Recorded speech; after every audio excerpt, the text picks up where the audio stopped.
C'est bon. Législative du 8 janvier 2023. Le débat.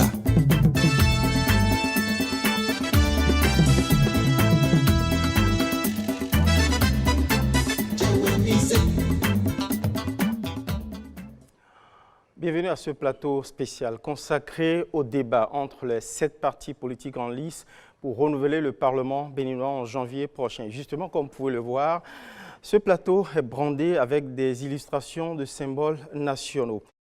Les images du drapeau national, mais également en fond de scène, l'image du bâtiment qui abrite le Parlement actuel.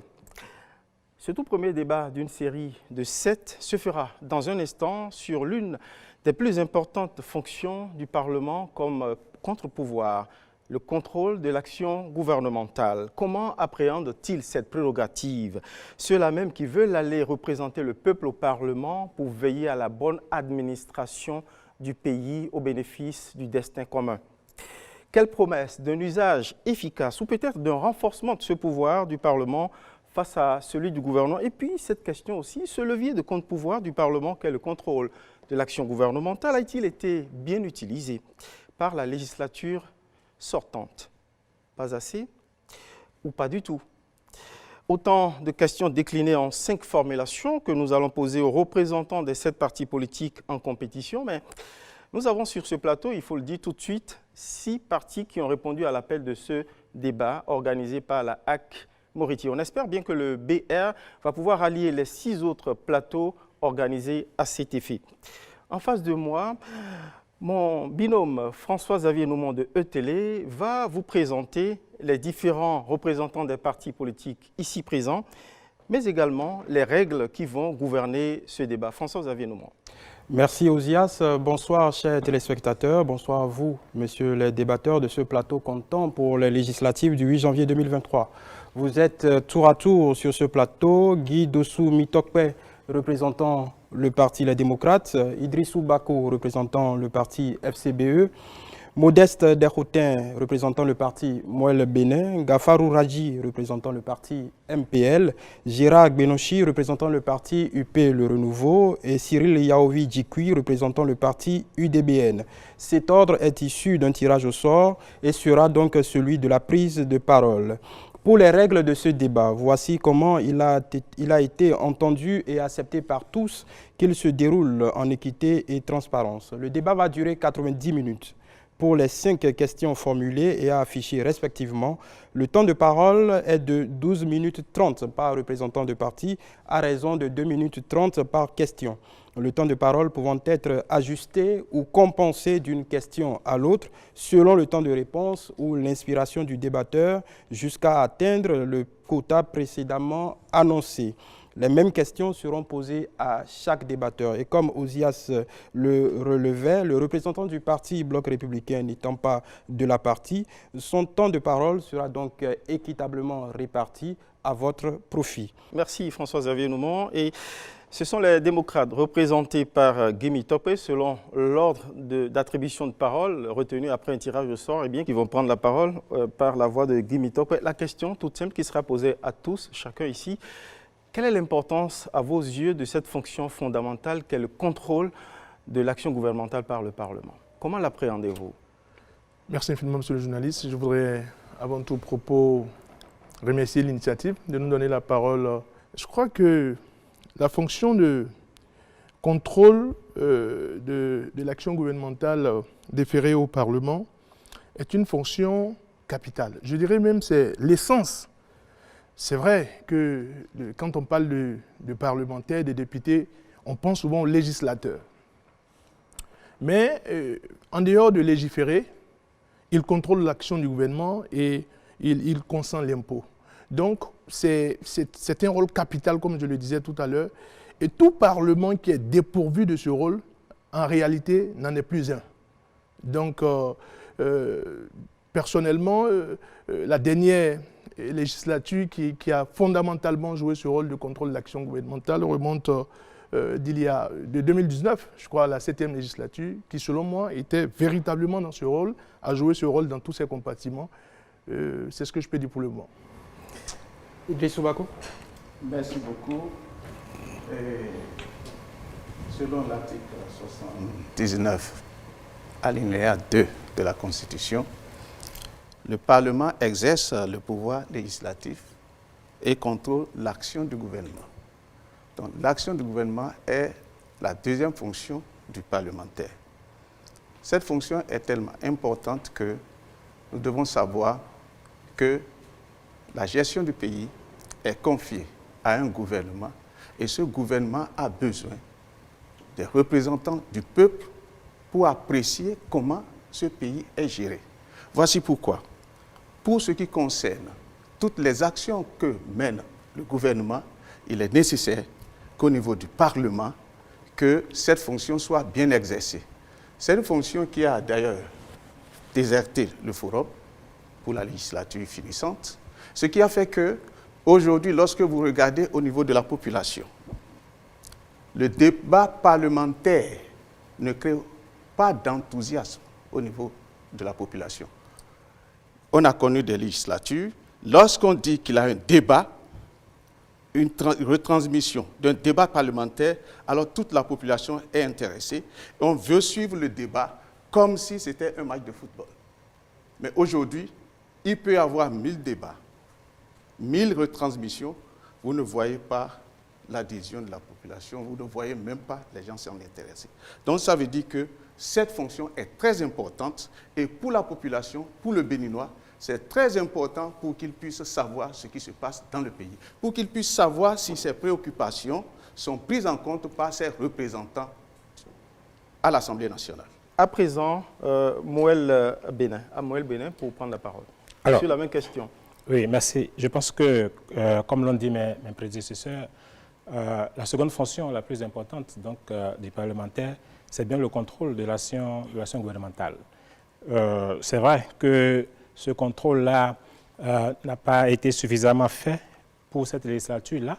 Je pense qu'il faut désormais activer davantage ce contrôle-là parce que lorsque la population finit de donner caution au président de la République pour dire on confie notre destinée, cette même population-là, par sa représentation, vient dire mais j'envoie des gens pour aller contrôler l'action de celui que j'ai mis là.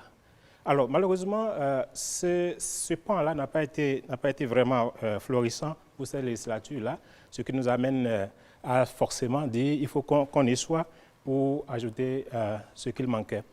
Merci. Parti MPL, Gafarou Radji. Merci beaucoup. Je m'inscris dans la logique de l'article 79 dont a parlé mon prédécesseur tout à l'heure, en disant que c'est une fonction constitutionnelle simplement.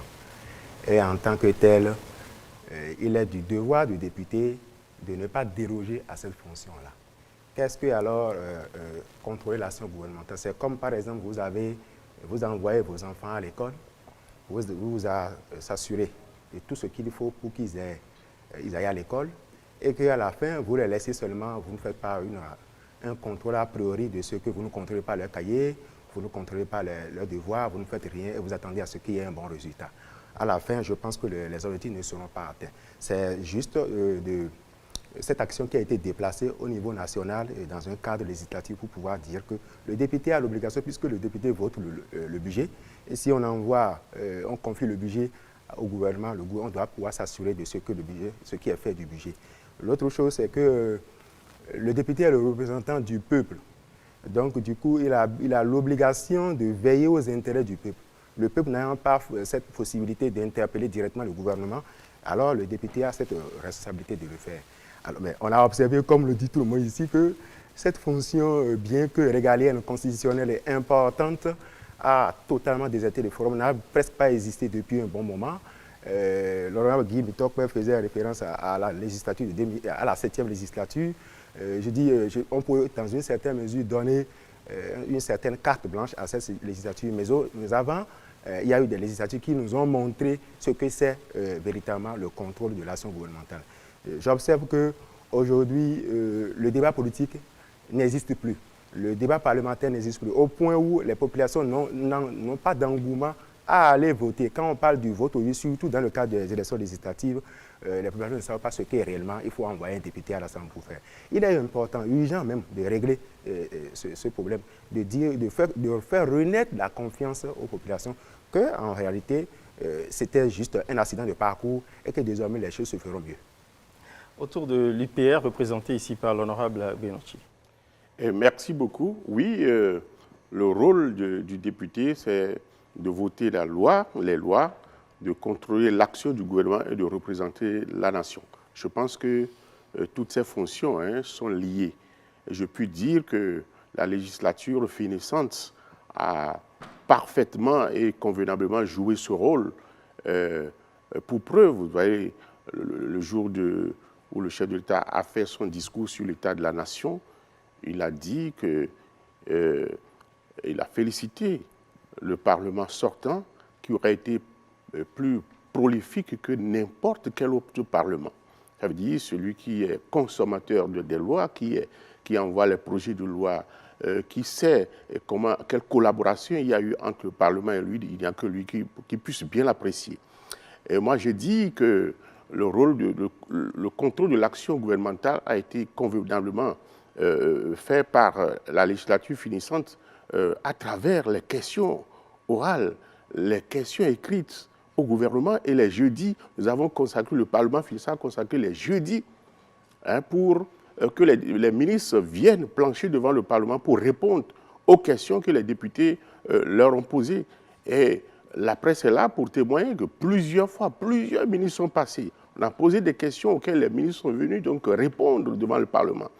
Et c'est normal, effectivement, que quand le Parlement vote les lois, principalement la loi de finances, et met les ressources à la disposition du gouvernement, de l'exécutif, pour conduire les politiques publiques, c'est normal que le Parlement se mette dans son rôle de contrôle pour aller voir comment est-ce que ces ressources sont utilisées.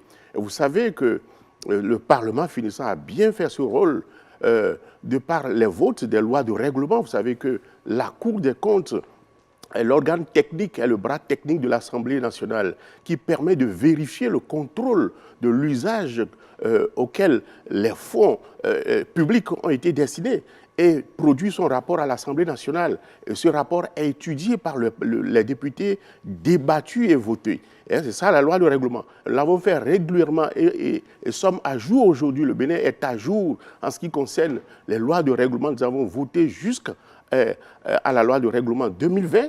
Ça veut dire qu'au plan international, le Parlement béninois est bien noté. Et puis, nous avons ajouté un pan à ce contrôle qui est le contrôle des entreprises publiques qui n'avait jamais existé dans aucune législature. La 8e législature a innové. Et je suis le président de la commission des finances et j'en sais quelque chose. J'ai conduit personnellement la commission de contrôle du Conseil national des chargeurs du Bénin. Et quand nous avons déposé le rapport, vous avez vu, ce rapport a nourri l'exécutif et cela a conduit donc à la dissolution de cet organe, étant donné que le rapport a révélé d'énormes irrégularités de gouvernance. C'est ça le contrôle de l'action gouvernementale. Et ce n'est pas forcément lorsqu'on fait les débats à l'Assemblée nationale qu'on peut dire qu'on contrôle l'action du gouvernement. Le contexte était particulier que les deux groupes parlementaires présents à l'Assemblée nationale soutiennent le gouvernement. Et c'est une autre méthode qui a été adoptée que quand on discute en amont avec les ministres et qu'on a les solutions aux problèmes qu'on leur soumet, pourquoi viendrions-nous nous exhiber devant les caméras pour crier? Non. Est-ce que nous avons été efficaces? Est-ce qu'on a eu les résultats?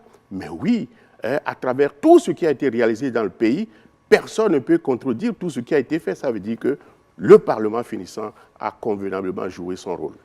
Honorable Benonchi a franchi le seuil des 2 minutes 30. On fera la compensation. On fera la compensation. Oui. Voilà. Pour le compte de l'UDBN, Cyril Djikoui. Merci. Sur la même question. Je voudrais d'abord préciser que l'UDBN est un parti de la mouvance présidentielle.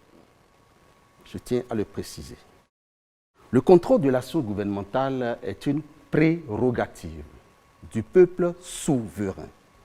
Prérogative que le peuple souverain confère aux députés, de tout le peuple, nous pouvons parler à l'Assemblée nationale, donne mandat aux députés d'aller contrôler l'action gouvernementale. C'est donc l'une des fonctions essentielles qui appartiennent au peuple et que le peuple confère au gouvernement. Le contrôle de l'action gouvernementale n'est pas un confort donné aux législatifs, enfin aux députés. C'est au peuple, c'est dans l'intérêt du peuple qu'on apprécie l'existence ou non de ce contrôle. Ce n'est pas par rapport à la satisfaction de l'exécutif que le contrôle, l'effectivité du contrôle de l'action gouvernementale s'apprécie. Parce qu'il faut vous le dire, Montesquieu l'a dit, nous l'a précisé, nous l'a appris. Pour que l'on n'abuse pas du pouvoir, il faut qu'un pouvoir contrôle l'autre, que les pouvoirs se contrôlent. Ici, lorsque on se met dans le champ de la satisfaction de l'exécutif par rapport à ce contrôle, on se présente comme un griot de l'exécutif. On n'est plus dans le cadre d'une séparation rigoureuse du pouvoir. Et quand on me parle également de la réalisation du gouvernement, je crois qu'on déplace le débat. Nous ne sommes plus dans le cadre d'une action du législateur, mais nous sommes plutôt en train d'apprécier ce que l'exécutif a fait. Donc, pour être court, le député qui va à l'Assemblée doit répondre aux besoins, aux aspirations et aux intérêts du peuple souverain. Ne pas le faire, c'est véritablement trahir le mandat qui a été donné aux députés. Il y a des gaps à combler. On peut volontiers, si les démocrates, représentés ici par Kimi Topé le permettent, parce que les démocrates ont occupé 1 minute 11, la FCBE 1,48, le moins d'Isère, c'est Mouel Béné avec 52 secondes. Donc vous avez la parole. Merci infiniment, monsieur le journaliste. Je voudrais dire que j'ai, avec beaucoup de joie, écouté mon ancien collègue Laurent Gbenochi. Et je voudrais dire que c'est avec peine que je l'écoutais parce que, vous savez, le contrôle de l'action gouvernementale, nous l'avions dit tout à l'heure, ça fait partie des 3 grands rôles conférés à l'Assemblée nationale. Mais la loi ne dispose pas pour qu'on en fasse une mise en scène. La loi dispose pour qu'on puisse utiliser les articles de la loi afin d'être productif, afin d'être efficace. Mais ce qui s'est passé au cours de la 8e législature, pardonnez du peu, mais c'était qu'une mise en scène. D'abord, l'essence même de la mise sur pied de la 8e législature, c'était une mise en scène. Quand un Parlement est monocolore, la fonction de contrôle disparaît d'office. Parce que quand un Parlement est monocolore, c'est qu'il n'y a plus d'autres sons. Il n'y a plus d'autres sons de cloche. Donc, ce à quoi nous avons assisté au cours de la 8e législature, encore 30 secondes. Il n'y a rien qui pouvait nous laisser croire que ce Parlement... Mais écoutez, lorsqu'il se réfère à la prise de parole du chef de l'État, il ne pouvait pas en être autrement. Et on ne peut pas assister à ce à quoi on a assisté et qu'on a appelé la 8e législature et que le chef d'État vienne déclencher une fatwa contre eux. Il ne peut que les apprécier. Mais nous continuons de croire qu'en excluant, déjà le rôle de contrôle de l'action du gouvernement était d'office remis en cause. MPL, si vous avez peut-être une réaction. Merci beaucoup. Je rappelle que vous... J'écoutais religieusement l'aîné, Laurent Gbenochi, qui disait que c'est une action concertée. C'est-à-dire que, bon, hier on avait entendu pipan, aujourd'hui on n'entend rien, mais tout marche. Je pense que le débat est déjà biaisé du moment où ils étaient que 2 à être là-bas, 2 soutenant l'action du gouvernement qui est là-bas. Mais au fond, soutenir l'action gouvernementale en tant que parti politique, en tant que regroupement politique, n'interdit pas la manifestation du contrôle de l'action gouvernementale. C'est 2 choses différentes. Quand nous serons dans le débat de l'animation de la vie publique, politique, on pourra exhiber le rôle ou comment on dit, l'intérêt qu'on a à défendre au gouvernement. Mais ici, la loi a conféré aux parlementaires de contrôler. Ce n'est pas une théâtralisation qu'il fallait faire. Je pense que ça a véritablement manqué. Et nous avons la preuve. Ici, quand il dit que bon, qu'ils sont 2 à soutenir, donc ils font de l'action concertée, ils rentrent dans les couloirs, ils discutent avec les ministres, et puis après tout marche. Non, ce n'est pas comme ça que c'est conçu. Ce qui est conçu, nous le savons, et je comprends que dans leur posture, ils n'ont véritablement pas les moyens pour pouvoir véritablement opérer cette action qui est le contrôle de l'action gouvernementale. Pour vous, Amoel Bénin, quel est le marqueur principal pouvant témoigner de l'exercice de cette prérogative essentielle à l'Assemblée nationale? Oui, je pense que, comme ils l'ont dit, c'est une mission républicaine. Le contrôle de l'action du gouvernement est, je dirais, la plus importante. Et je pense que qu'on soit mouvancier ou qu'on accompagne l'action du chef de l'État ou du gouvernement en place n'empêche pas ou ne retient pas de contrôler l'action de ce gouvernement-là. Quand j'ai écouté tout à l'heure l'honorable du UPR, je dis d'accord, mais si on s'entend déjà en amont, donc il ne peut plus y avoir, c'est tout à l'heure là que j'ai eu la confirmation, j'ai compris pourquoi est-ce qu'il n'y a pas d'action, il n'y a pas de contrôle de l'action du gouvernement pour la législature qui est en train de finir. Juste parce que, comme il vient de le dire, il s'entend en amont. Il règle les problèmes en amont. Mais je pense qu'on devrait aller beaucoup plus loin et aller contrôler véritablement. Quand vous parlez de marqueurs, pour moi, les marqueurs sont déjà prévus par les tests, les questions orales, les questions écrites et les commissions d'enquête parlementaires. Vous voyez, c'est vrai, on peut accompagner l'action, mais on ne peut pas rester tout le temps dans cet accompagnement-là sans faire ce pourquoi le peuple nous a envoyés là-bas. Parce que, comme je l'ai dit, il s'agit ici, lorsque le peuple a fini de confier sa destinée à un président, ce même peuple, par le système de représentation, envoie des gens pour dire « va me contrôler l'action de celui à qui j'ai confié ma destinée ». Donc, on ne peut pas dire qu'on s'est entendu en amont et que c'est pourquoi tout va bien. Non, je pense qu'on devrait pouvoir contrôler véritablement et user de ces marqueurs-là ou de ces indicateurs-là, à savoir les questions. Bon, OK, les questions, on en a entendu, mais alors, les commissions d'enquête parlementaire, ceci, certainement pour amener le gouvernant à certainement corriger certaines de ses actions, parce que l'action gouvernementale, elle est d'abord humaine, donc perfectible. Par conséquent, il faut qu'il y ait ce pouvoir-là, comme ils l'ont dit mes prédécesseurs, ce pouvoir de contrôler, de recaler, de rappeler surtout pour dire, OK, il y a beaucoup de choses peut-être qui se font, mais il reste encore à faire, ou ce n'est pas bien fait, on pourrait faire autrement. Je pense que c'est comme ça, à Amoel Bénin, nous concevons l'action de l'Assemblée nationale, la seconde mission de l'Assemblée nationale, qui est le contrôle de l'action du gouvernement. On peut bien accompagner, on peut bien supporter, on peut bien être de la mouvance, mais contrôler. C'est cela que le MOEL, c'est la spécificité du MOEL. Nous accompagnons, nous supportons, mais nous allons contrôler. Idrissou Bako, vous voulez ajouter quelque chose? Oui, merci beaucoup. Vous savez, la 8e législature, elle a brillé par la théâtralisation de l'Assemblée nationale. Moi, personnellement, au cours d'une seule mandature, j'ai eu les deux casquettes, député de la mouvance et député de l'opposition. C'est très simple. Lorsque vous êtes de la mouvance, vos actions de contrôle, vos questions orales, vos questions écrites, c'est bien orienté. Parfois même, les orientations sur les réponses sont connues d'avance. Ça, c'est ça, un député de la mouvance présidentielle.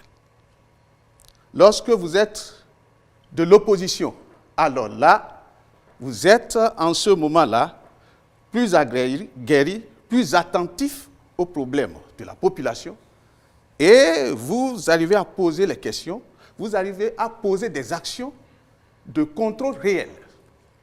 Mais pourquoi c'est important d'avoir les deux dans une Assemblée nationale, c'est-à-dire la mouvance et l'opposition?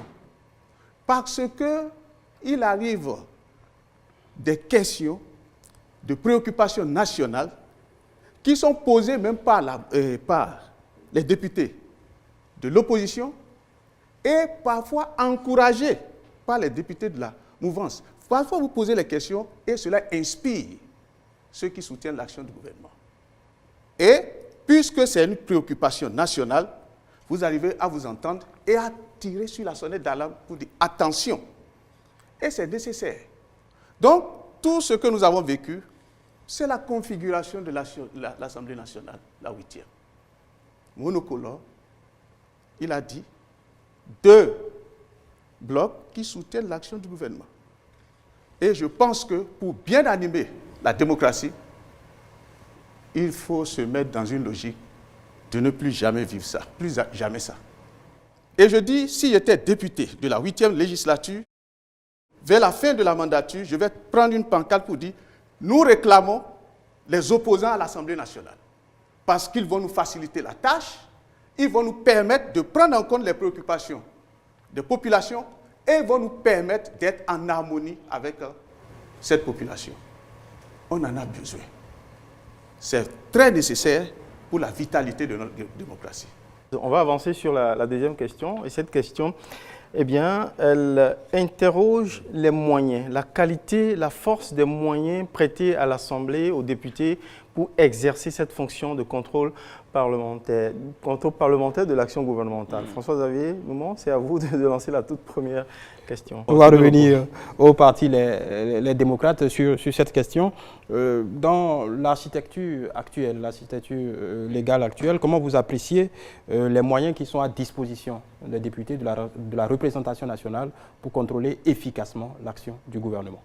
Merci infiniment. Je crois que ce ne serait pas farfelu d'insister sur le fait que, à l'heure où nous parlons, le Parlement qui existe n'a pas eu les moyens de contrôler. Et je l'ai dit, dès sa mise sur pied, ce Parlement n'a pas eu les moyens de contrôler. C'est un fait. Quel que soit ce qu'on va vouloir démontrer, ce Parlement a été mis sur pied pour ne pas avoir les moyens nécessaires pour contrôler.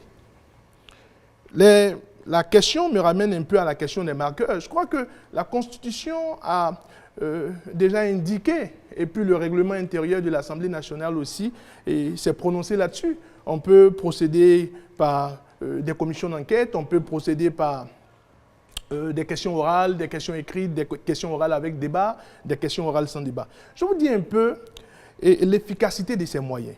Vous voyez, lorsque des Noirs avaient été arrêtés en Libye, vendus comme des esclaves au XXIe siècle, ça faisait l'actualité. On se posait peut-être la question de savoir est-ce qu'on a des frères là-bas, est-ce qu'on a des compatriotes là-bas. Et dans cet élan, j'ai posé des questions. Je crois que c'était une question orale avec débat au Parlement. Mais vous savez, j'étais en plein hémicycle quand j'ai reçu un SMS de nos compatriotes, accepté que je ne puisse pas dire la région, mais ils m'ont dit de quelle région du pays ils étaient nombreux. Quand j'ai reçu le message, j'étais sorti, j'ai parlé avec eux. Et ils m'ont dit, mais écoute, nous sommes en Libye, nous sommes des compatriotes, nous sommes des Béninois et nous vivons en Libye. Ce que vous voyez sur les chaînes internationales, c'est quelque chose de vrai et nous sommes en plein là-dedans. Mais quand j'avais posé cette question au gouvernement en son temps, mais le ministre des Affaires étrangères, on peut faire ressortir les bandes, avait dit en son temps qu'on n'a pas de compatriotes en Libye. Vous savez, quand on légifère même pour le dernier de ses compatriotes.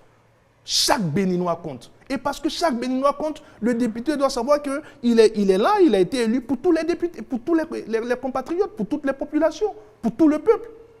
Mais quand on veut politiser tout, quand on veut politiser toutes les questions, à un moment donné, ça remet en cause un certain nombre de prérogatives du Parlement. Donc les moyens, je reviens là-dessus pour dire, il y a les commissions d'enquête, il y a les questions orales, il y a les questions écrites, il y a les questions orales avec débat, il y a les questions orales sans débat. La question des commissions d'enquête, le collègue Benonchi, tout à l'heure en parlant, a dit la question du Conseil national des chargeurs, je crois, ou bien la SOBEMAP qui a été... Conseil national des chargeurs. Voilà, Conseil national des chargeurs.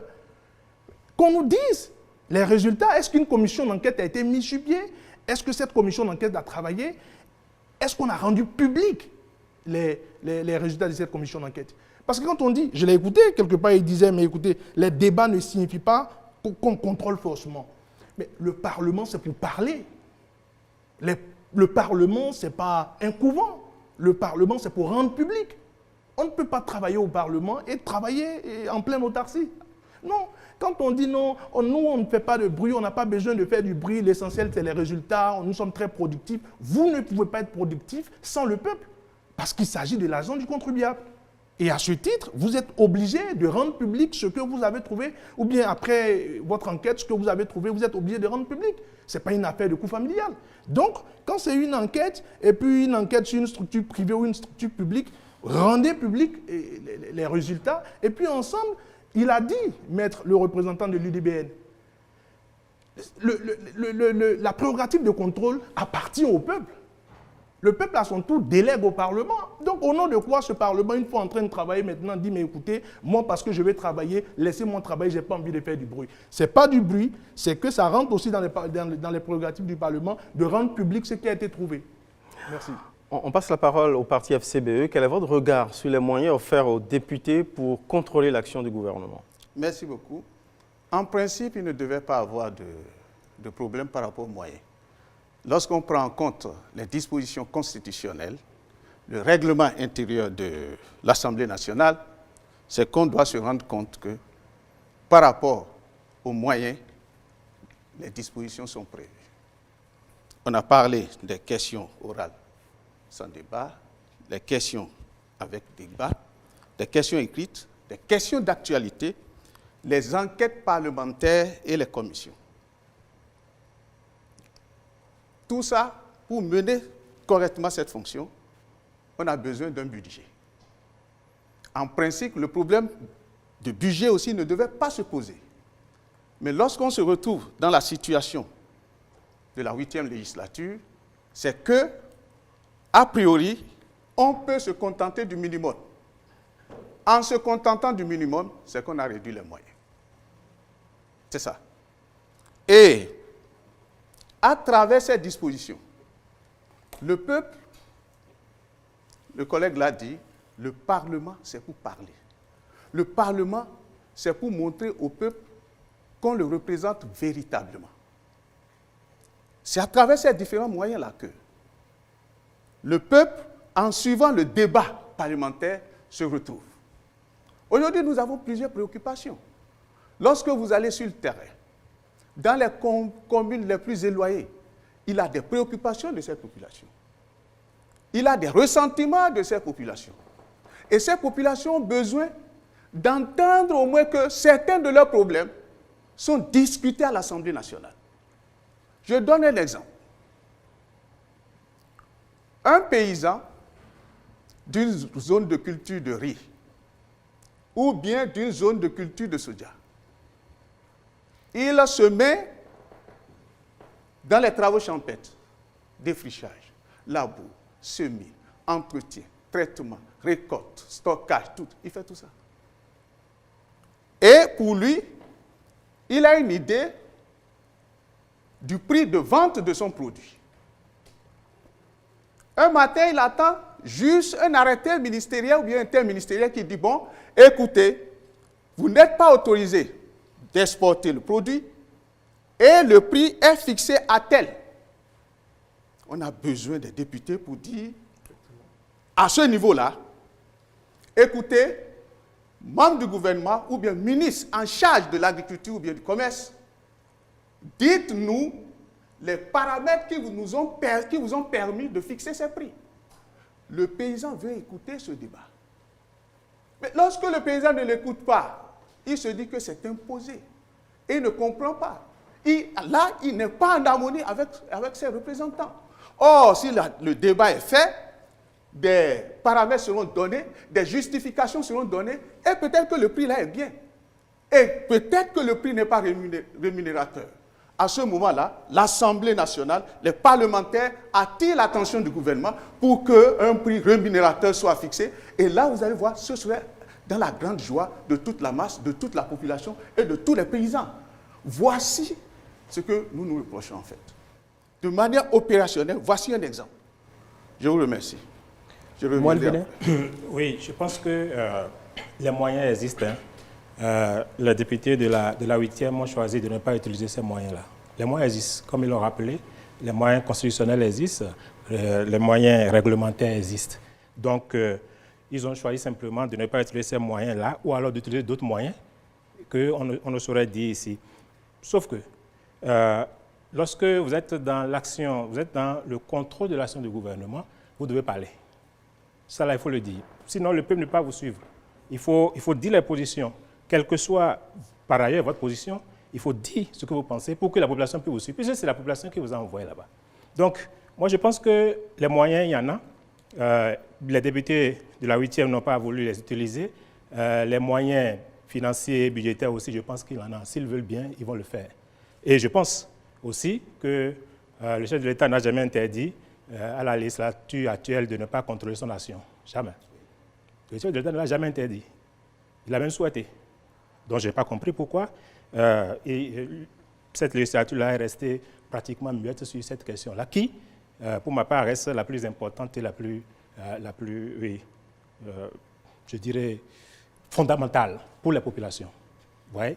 Bon, en restant dans cette posture-là, c'est un peu comme s'il confirmait tout ce qui se dit de cette législature-là. Et donc, il faut forcément qu'on puisse corriger. Il faut que, bien qu'en accompagnant, qu'on puisse attirer l'attention. Ça, là, il faut le faire. On ne peut pas dire qu'on a travaillé en amont, on ne peut pas dire qu'on a fait, et puis les choses se réglent comme ça, et puis c'est pourquoi il n'y en a pas. Non, je pense que les moyens sont là, il faut les utiliser, et je pense qu'on va les utiliser, nous autres.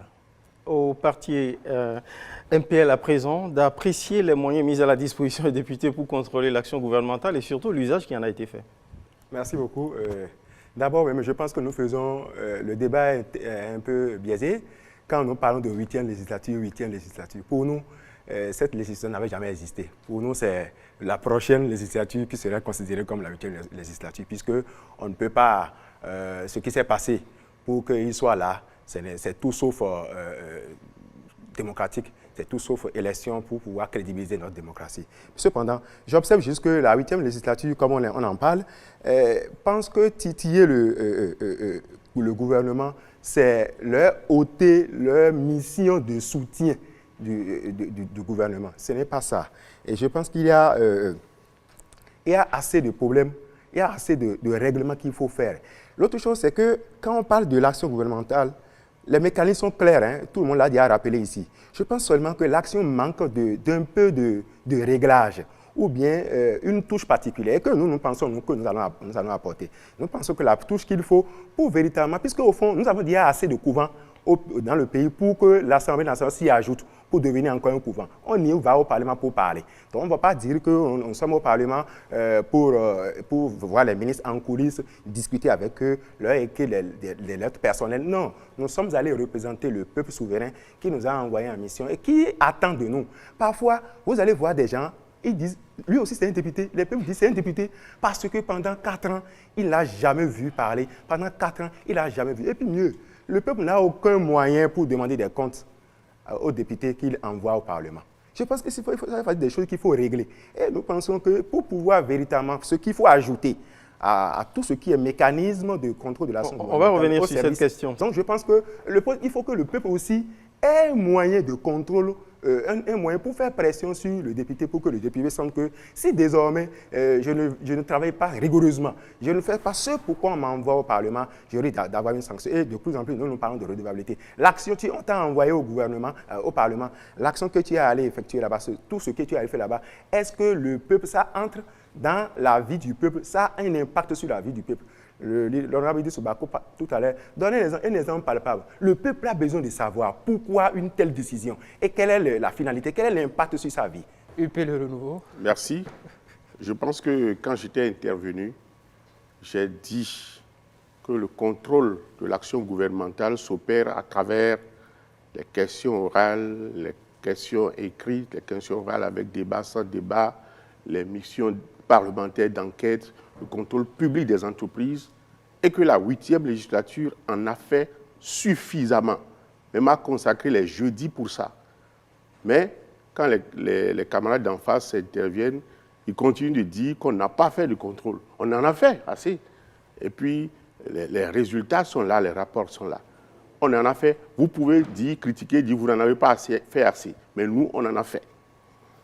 Alors, si je reviens sur les outils, les moyens, les outils, c'est ça qu'on est en train de dire. Les outils existent au plan constitutionnel, au plan réglementaire.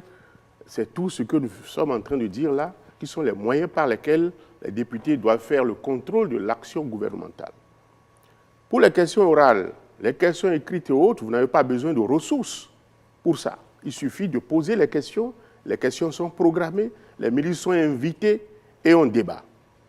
Mais pour les commissions d'enquête parlementaire, il faut les ressources. Parce que lorsque on met en place une commission d'enquête parlementaire, il faut un budget. Il faut que le budget soit validé. Et la plupart du temps, ce que moi j'ai vécu, c'est que quand on fait une ou deux, la ligne budgétaire déjà est absorbée et puis la question commence à dire qu'il n'y a pas de ressources. Or, vous savez que la loi dit que l'Assemblée nationale vote son budget, puis l'envoie au gouvernement qui l'intègre au budget général de l'État. Mais vous savez qu'il y a aussi le cadrage budgétaire. C'est que l'Assemblée nationale n'a pas l'autonomie financière, elle a l'autonomie de gestion. Son budget est voté, mais il faut que ce soit en adéquation avec le budget général de l'État. On aurait mis des milliards, c'est le peuple même qui va commencer à crier « Oh, les députés ont voté cette année leur budget à tel milliard ». On l'entend dire. Quand ça augmente un peu, le peuple crie que pourquoi ils ont augmenté leur budget. Et on a peur d'augmenter, les ressources sont limitées, on ne peut pas contrôler. Alors on a l'impression qu'on veut une chose et son contraire. Moi, c'est ce que moi j'ai vécu. Puis à chaque fois qu'on veut voter le budget de l'Assemblée nationale, je pense que quand on charge les lignes, même à l'Assemblée, les gens commencent à critiquer pour dire si ça sort, le peuple va crier que c'est beaucoup. Mais si c'est beaucoup, si ce n'est pas beaucoup, on ne peut pas mener les actions. J'ai dit par exemple le contrôle des entreprises publiques qu'on a eu à faire. C'est une seule qu'on a eu à faire. Mais la deuxième, moi j'ai déposé, la commission des finances a déposé son besoin pour aller sur une autre entreprise. Mais faute de ressources, on n'a pas pu le faire. Ça veut dire que le problème de ressources se pose. Et pour tous ceux qui parlent, ils vont faire l'expérience. Je souhaite bien qu'ils viennent à l'Assemblée nationale pour venir faire l'expérience. Et pour qu'au moment où on va voter le budget de l'Assemblée nationale, ils voient les contraintes auxquelles on fait face souvent. C'est bien beau d'être à la touche et de bavarder, de parler, de critiquer ceux qui sont sur la scène, mais je souhaite vivement qu'ils viennent sur le terrain. Mais moi, je pense que la 8e législature a fait énormément de contrôle des entreprises publiques. Et aussi, il faut dire que ça ne s'arrête pas là. Il faut la reddition de comptes. Lorsqu'on finit de faire le contrôle, lorsqu'on finit de voter les lois, on descend souvent pour aller rencontrer le peuple, pour faire la réduction de comptes. C'est là que je disais, ce n'est pas forcément les débats, c'est là que j'ai critiqué pour dire que ce n'est pas en faisant seulement les débats à l'Assemblée qu'on dit qu'on fait le contrôle. Donc, il faut aller rendre compte, pour que le peuple soit informé, il faut aller lui rendre compte. Et c'est ça la reddition du compte, qui est aussi une obligation qui est à la charge du député. Et beaucoup de députés font la reddition, comme c'est une obligation. Nous descendons à la base pour rendre compte de ce qui se fait au peuple. Et je pense que beaucoup d'entre nous sommes en phase avec les populations qui nous ont mandatées. Autour de l'UDBN de se prononcer sur cette question des moyens offerts aux députés pour contrôler efficacement le gouvernement. Je voudrais rassurer que l'UDBN sera à l'Assemblée nationale et légiférera autrement et exercera l'action de contrôle de l'action gouvernementale autrement. J'ai quelques préoccupations de retard que je vais rapidement rattraper. Ce n'est pas parce qu'on est deux partis à l'Assemblée qu'on ne peut pas exercer le contrôle de l'action gouvernementale si on a conscience de ce que ce pouvoir est détenu, est conféré par le peuple. Si on a conscience, le fait d'être deux n'est pas une excuse pour ne pas exercer le contrôle de l'action gouvernementale. Vous aviez posé une question à laquelle je vais revenir. Qu'est-ce qui est le marqueur de l'exercice du contrôle de l'action gouvernementale? La satisfaction du peuple. Tout peuple, tout converge vers le peuple. Tout part du peuple. Le député doit se référer au peuple, je l'ai dit, pour connaître ses aspirations, pour connaître ses besoins et lui permettre d'exercer l'action gouvernementale. Si on ne se réfère pas au peuple, le mandant, on ne peut véritablement pas exercer l'action gouvernementale. Tout converge vers le peuple, on l'a dit, la reddition des comptes. Je suis du peuple. Je n'ai jamais vu un député venir me rendre compte. Pourtant, je suis électeur. J'ai besoin qu'on me rende compte. Combien de députés a rendu compte de quoi à qui? Ça n'existe pas. Ça n'existe pas. Ensuite, pour revenir à la question moyens à disposition pour contrôler l'action gouvernementale. Si moyen s'entend de modalité, il y a la question orale, la question écrite, la question d'actualité, l'interpellation et l'enquête parlementaire. Je mets au défi la législation finissante de me dire combien de fois ces modalités, ces contrôles ont été exercés, ont été mis en œuvre. Je voudrais qu'on me fasse le bilan, qu'on me dise comment ces actions ont été mises en œuvre. Si le moyen s'entend de moyens financiers, mais il y a un aveu déjà pour dire qu'il y a eu insuffisance de moyens, donc voilà pourquoi on n'a pas pu exercer les modalités du contrôle de l'action gouvernementale. Il n'y a plus de débat. Si soi-même on reconnaît qu'on était impuissant, qu'on n'a pas pu exercer, il n'y a plus de débat. Et pourtant, on est député. Pourtant, on bénéficie d'un mandat. Pourtant, c'est le député qui vote le budget, qui vote son propre budget, le Parlement qui vote son propre budget. De quoi se plaint-on? De quoi se plaint-on? Heureusement qu'on est à la fin de cette mandature. L'UDBN viendra résolument remplacer ces députés et légiférera autrement. On va revenir aux démocrates de façon concrète. Pour vous, une fois à l'Assemblée nationale, que changeriez-vous dans ce dispositif? Merci infiniment, messieurs les journalistes. D'abord, avant d'aller à l'Assemblée nationale, acceptez que je puisse à nouveau insister sur le fait que quand nous insistons sur la question de la démocratie, et la démocratie vraie, pas les mises en scène, c'est parce qu'en réalité, chaque élément entraîne un autre. Lorsque démocratiquement les gens sont élus, ils savent qu'ils sont redevables qu'au peuple. Mais quand les gens ne sont pas démocratiquement élus, ils sont redevables à un individu.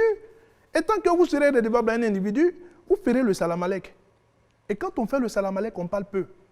Donc, c'est de ça qu'il s'agit. On est dans un contexte où la première des choses qu'il faut aujourd'hui essayer de revoir, c'est que nous devons retourner à l'état initial de notre démocratie.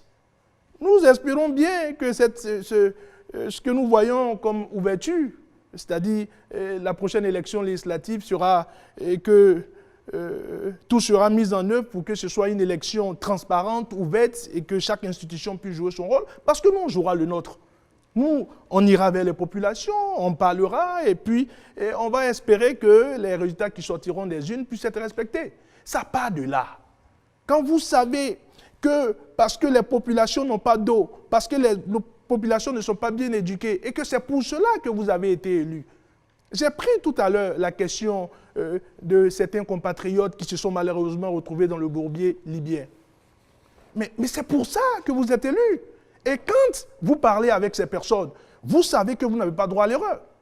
Mais quand tout se passe, que, je ne sais pas, vous êtes redevable dans un système démocratique à peut-être uniquement un parti politique ou uniquement un créateur ou uniquement à un individu, en ce moment bien précis, ça, je sais pas, la base déjà est faussée. Et quand la base est faussée, acceptons ensemble qu'on ne peut pas jouer le rôle normalement qui vous est dévolu. Donc, entrez dans le prochain Parlement, et comme je l'ai dit tout à l'heure, tout en espérant que tout puisse être transparent, ouvert et démocratique, la première des choses que nous allons exiger, c'est que nous devons pouvoir travailler à ce que les choses puissent aller de pair. La démocratie n'est pas l'allégeance à l'anarchie.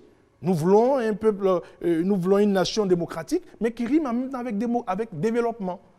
Donc, dans ce sens, convenez avec moi que nous allons tout mettre en œuvre afin d'abord que cette démocratie ne puisse pas rimer avec le sous-développement. Cette démocratie ne puisse pas rimer avec la pauvreté, mais que cette démocratie puisse rimer avec les valeurs et que ces valeurs puissent nous conduire au développement. Donc ces choses doivent pouvoir changer. Et puis, comme je l'ai dit, quand tout a été transparent, quand tout s'est fait comme il se doit et que vous êtes au Parlement, vous savez que vous venez d'une circonscription électorale. Vous venez d'une circonscription électorale, ça veut dire qu'il y a des personnes qui vous ont élu, même si vous appartenez à tout le peuple. Donc, du coup, vous êtes obligé de mettre le doigt sur les maux que connaissent les populations. Vous êtes obligé de mettre le doigt sur les insuffisances en matière de gestion de la chose publique afin que tout puisse rentrer dans l'ordre. Donc, j'insiste là-dessus. Le tout part d'abord du fait que les règles démocratiques puissent être respectées. Et quand les règles démocratiques sont respectées, on est redevable qu'au peuple. Et quand on est redevable qu'au peuple, on est obligé de travailler pour le peuple, et pour le bien-être de ce peuple et pour le développement de ce peuple. Que peut dire ici sur ce plateau le représentant du parti FCBE pour peser davantage, pour changer la pratique du contrôle de l'action gouvernementale au mieux, en tout cas, puisque jusque-là, vous l'appréciez modérément? Merci beaucoup.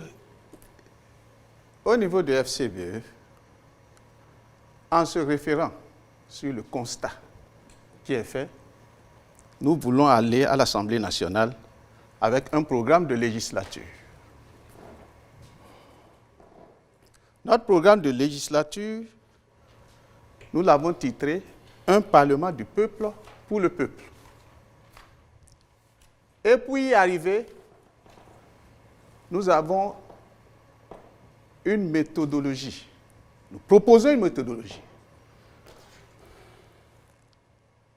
Cette méthodologie prend en compte les deux fonctions essentielles du parlementaire.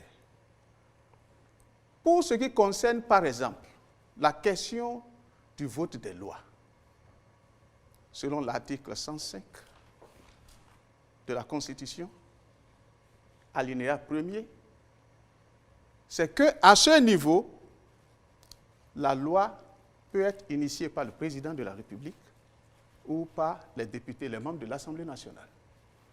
Alors, notre méthodologie dit ceci. Méthodologie au sein de l'hémicycle et méthodologie à l'extérieur de l'hémicycle. Pour ce qui concerne l'hémicycle, par rapport aux lois, c'est que nous allons prioriser la négociation et le consensus. C'est dire quoi? Si nous sommes majoritaires, avec la négociation, nous allons démontrer la pertinence des propositions que nous faisons. Si c'est un projet de loi qui vient du côté du gouvernement, c'est que nous allons discuter sur aussi cette pertinence. Et la position de FCBE à ce niveau-là va s'arrimer avec le consensus. Et c'est ça qui va expliquer, en fait, notre position. À l'extérieur de l'hémicycle, cette fois-ci en harmonie avec le peuple, nous allons prioriser la consultation, la concertation et le compte rendu. Et pour ce qui concerne la consultation, c'est que pour une loi donnée ou une question de préoccupation nationale, nous allons consulter tous les représentants des forces vives de la nation. Nous allons mettre sur pied des commissions d'études au sein du FCBE, bien sûr, où il y aura les gens de la société civile, il y aura les religieux, il y aura les sachants, pour transformer, par exemple, nos propositions, sinon nos préoccupations, les préoccupations de la population qu'on leur est censé, pour les transformer en loi. Et dès que c'est transformé en loi, pour faire voter cela, on revient sur les principes retenus à l'intérieur de l'Assemblée nationale. Donc, avec une telle méthodologie et le compte rendu, bien sûr, dont j'ai parlé, nous sommes sûrs d'être en harmonie avec le peuple. Nous sommes sûrs de prendre en compte les préoccupations de ce peuple et nous sommes sûrs de changer cette fois-ci l'exercice de la mandature législative. Donc voici ce que nous préconisons pour changer les choses au niveau de l'hémicycle si nous nous retrouvons là. Merci beaucoup.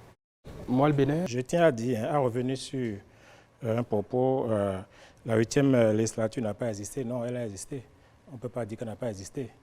Elle a existé, elle a fait ce qu'elle a pu, mais elle n'a pas suffisamment fait certainement. Sur l'autre question de reddition des comptes, je pense que c'est parce que la loi n'en fait pas une obligation. Parce que quand vous remontez dans les dispositions constitutionnelles, nous avons fait l'option du mandat national. On aurait pu faire l'option du mandat impératif. Si c'était le mandat impératif, ceci obligeait les députés à rendre compte et même, au besoin, en cours de législature, à leur dire, à mi-parcours, jusque-là, on n'a pas eu de résultat, et on va réfléchir autrement. C'est ça le mandat impératif. Mais malheureusement, le Bénin n'a pas fait ce choix-là dans la Constitution, ce qui fait que les députés aujourd'hui, pour rendre compte, c'est de leur bon vouloir. C'est s'ils veulent bien qu'ils vont rendre compte. Et généralement, ce que nous mettons, ou ce que nous constatons dans cette reddition de comptes-là, c'est que c'est la veille des élections. C'est à la veille des élections qu'on vient dire, bon, voici ce qu'on a fait, on veut encore revenir. Non, je pense que ça doit être au quotidien.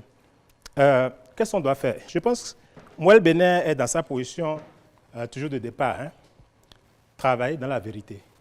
C'est ce qui peut-être que les gens ne vont pas nous comprendre, mais on va suffisamment expliquer. Nous allons là-bas, nous allons à l'hémicycle, pour dire, nous soutenons l'action, mais nous contrôlons sérieusement et dans la vérité. Ça peut se faire et ça va se faire. Je pense que moi, le Bénin a des valeurs, prône des valeurs. Et ces valeurs-là tiennent compte de ce que le peuple ressent, de ce que le peuple veut. Parce que le Bénin est quotidiennement en accord avec le peuple. Par conséquent, cette volonté-là, qui est populaire, sera représentée à l'Assemblée nationale et sera manifeste à l'Assemblée nationale. Je pense que pour le contrôle de l'action du gouvernement, et à partir du moment où notre logique, c'est de dire la vérité, vous voyez déjà la position de Moël Bénin à l'Assemblée. Nous allons soutenir certainement, mais quand ce n'est pas bien fait, quand il y a des biais, on va dire qu'il y a des biais. Quand c'est bien fait, on va dire c'est bien fait. On ne restera pas dans une opposition pour dire allez, tout est mauvais, allez, tant que je ne suis pas là, c'est que c'est mauvais. On ne restera pas dans cette position-là. Lorsque c'est bien fait, on va constater que c'est bien fait. Lorsqu'il y a des biais, il y a des insuffisances, on va aussi dire des insuffisances. Parce que, comme je l'ai dit, la position est toujours là. Toute œuvre humaine est perfectible et par conséquent, il faut chaque fois apporter des corrections pour pouvoir mieux faire. Les populations n'en demandent pas mieux. Que demande la population? Juste le bien-être. Et dans le bien-être, il y a beaucoup de compartiments. La santé, l'eau, le développement en général. Et je suis très heureux d'écouter l'honorable Mitokpa qui dit le développement d'abord. Le développement. Alors, si on s'entend que l'objectif final, c'est le développement, je pense que les moyens pour y arriver aussi, certainement, même si on ne s'entend pas sur les moyens, je pense que l'unanimité est faite aujourd'hui qu'il faut que la population ressente un bien-être à travers cette élection-là. Je pense que la législature prochaine, certainement, c'est déjà ouvert. Les jeux sont ouverts. Et on ira sur le terrain et on verra. On aura les résultats. Et puisque les jeux sont ouverts, je pense que Moël Bénin jouera pleinement sa partition. Et c'est en cela peut-être que il paraît un peu, peut-être que sa position peut paraître ambiguë, mais elle n'est pas du tout ambiguë, elle est claire. On soutient, mais on peut contrôler et on doit contrôler. Les moyens sont mis à notre disposition. Je suis vraiment désolé pour le député du UPR. Je suis vraiment désolé. Et il dit qu'il n'a pas eu les moyens pour contrôler. À partir du moment où vous n'avez pas les moyens pour contrôler, je pense qu'il y a un problème qui se pose. Alors même que le contrôle est la fonction fondamentale. Légiférer, ok, on peut le faire. Mais le contrôle est la fonction fondamentale. Mais si enfin, je ne sais pas, je ne veux pas dire on se cache, mais si on trouve comme prétexte qu'on n'a pas eu les moyens, par conséquent on ne contrôle rien, je pense que c'est vraiment désolé. L'Assemblée prochaine va se donner les moyens, bien que ces moyens-là doivent être encadrés dans celui de l'État, on va se donner les moyens pour le faire. J'ai l'impression que l'Assemblée ne sait pas suffisamment donner les moyens, par peur que le peuple puisse dire, voilà, le budget est trop, le budget... Non, expliquez au peuple, dites au peuple, on a besoin du montant, on a besoin de l'argent pour aller faire ce pourquoi vous nous avez envoyé là-bas. Vous avez envoyé pour aller contrôler l'action du gouvernement. Mais il faut aussi les moyens pour le faire. C'est pourquoi, pour l'action du gouvernement, voici le budget qui est voté. Pour le contrôle de l'action du gouvernement, voici le budget qui est voté pour cela. Et tout le monde est au courant. Et on va voir comment ça se passe et quels sont les résultats que cela donne.